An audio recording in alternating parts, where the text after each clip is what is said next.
Voilà, donc 2M Fermeture a été créé en juillet 2013 sur une association de 2 personnes avec des compétences différentes. Donc moi je m'occupe de la partie commerciale et mon collaborateur tout ce qui est maîtrise et suivi de chantier.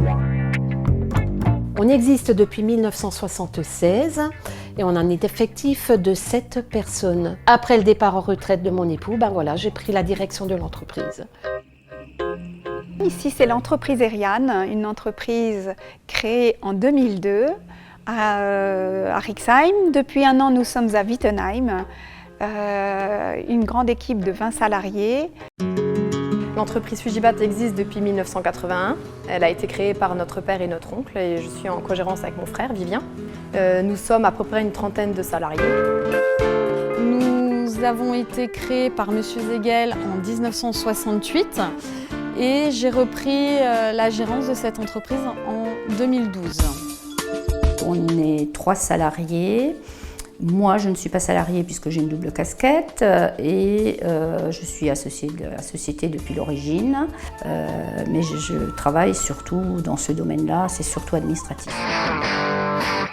Donc en 1990, l'entreprise a été créée par M. Vital.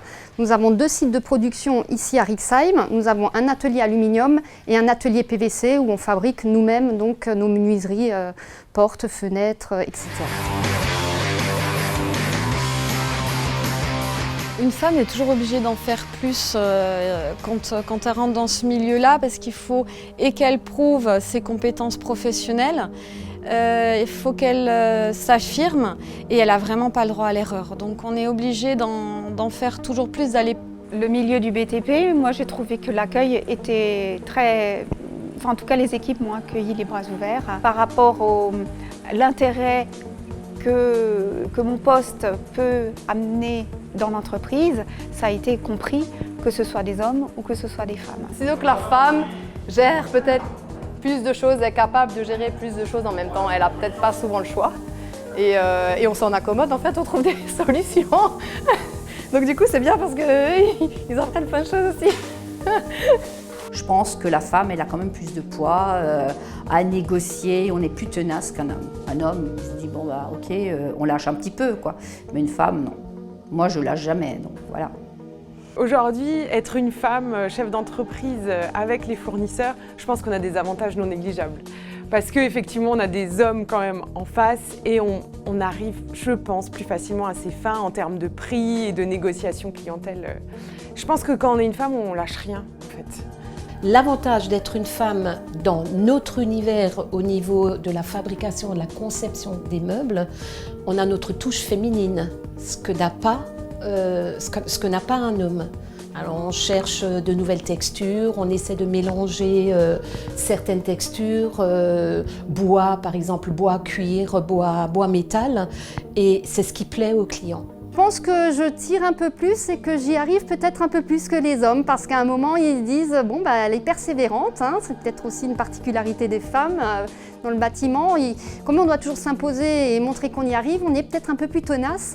Je pense que je ne suis pas une mauvaise négociatrice sur certains sujets, effectivement. Le côté féminin apporte plus de rondeur. On va dire que c'est plus doux, allez, on va apporter peut-être plus de diplomatie, peut-être. Mais après, je crois pas que ça soit un argument pour négocier mieux. Pas du tout même. Je pense que c'est une question de correction. Tu sais ce que tu veux ça, tu le négocies. Si tu veux pas, tu passes à autre chose. Le mec, il veut pas, bah tu fais pas. Voilà, point. On apporte. C'est pour ça que c'est bien hommes et femmes ensemble, parce qu'on est clairement complémentaires. Ça, c'est sûr. L'un va pas sans l'autre pour moi.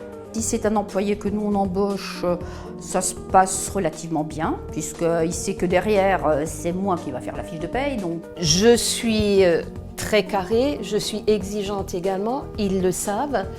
Et par contre, au niveau du relationnel, il n'y a aucun problème.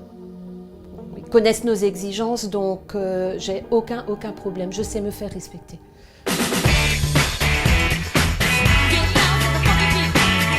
Clairement, moi j'ai mes collaborateurs, j'en ai certains, et ils en peuvent plus. Mais ça peut arriver à tout le monde. Mais je veux que la porte soit ouverte et que je puisse l'entendre et l'écouter et qu'on trouve des solutions. Et voilà. Et ça, je pense que ça change rien qu'on soit un homme ou une femme, c'est une conviction personnelle. Pour moi, vraiment le point fort, l'essentiel, c'est l'être humain. Et une fois qu'il est bien dans son environnement de travail, que ça lui plaît, qu'il vient avec le sourire, après la journée se passe toute seule, mais s'il y a des problèmes ou il y a des litiges, ben, on les résout tous ensemble, on en parle et c'est pas tabou parce que ça arrive tous les jours hein, dans n'importe quel corps de métier. Donc pour moi, c'est vraiment l'être humain qui est très important, oui. Il m'est déjà arrivé d'avoir des salariés qui m'ont dit que j'étais trop perfectionniste. Pour moi, c'est un compliment vis-à-vis de mes clients. Casse-bonbon, ouais, parce que quand on est perfectionniste, on embête les gens à un moment donné.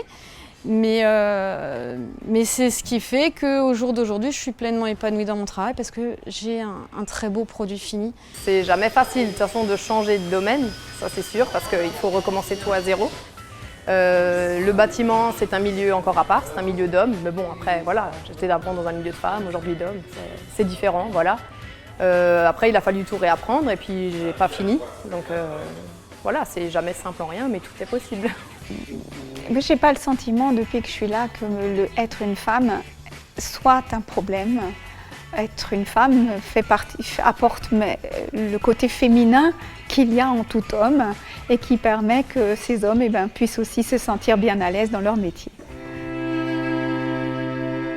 Aujourd'hui, je trouve que les difficultés d'être une femme dans le bâtiment, c'est à un moment donné, souvent dans le bâtiment, on cherche la confrontation.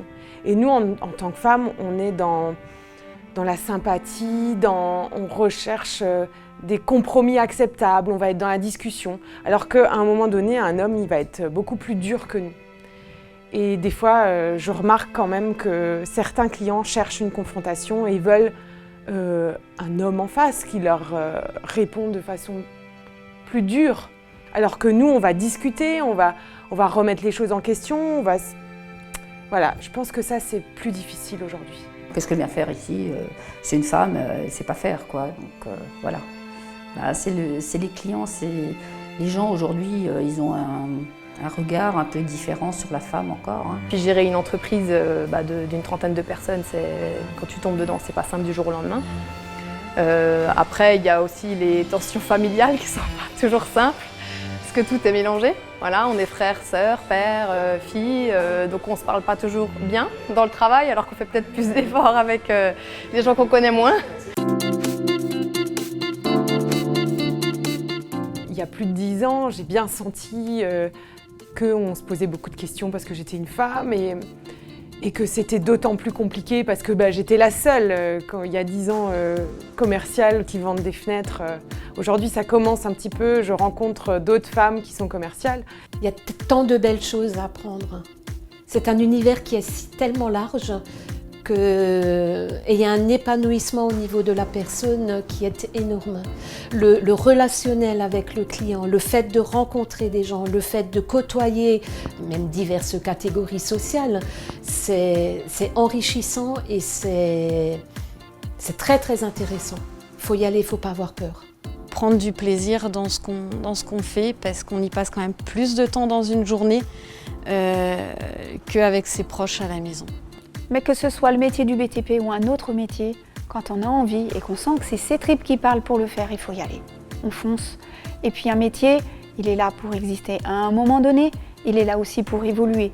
Et si dans les années qui s'écoulent, elle veut faire autre chose, elle aura toujours les capacités de pouvoir s'adapter et de faire autre chose. Je pense que c'est un peu dans tous les métiers où il faut qu'on montre un peu plus que les hommes, mais il y a vraiment la place pour les femmes dans le bâtiment, j'en suis sûre. Et moi, il y a une phrase qui m'a marquée, que M. Vital m'avait dit il y a quelques années. Il m'avait dit « mais si ça continue, je vais embaucher que des femmes ». Donc ça montre bien qu'on a notre place dans le bâtiment.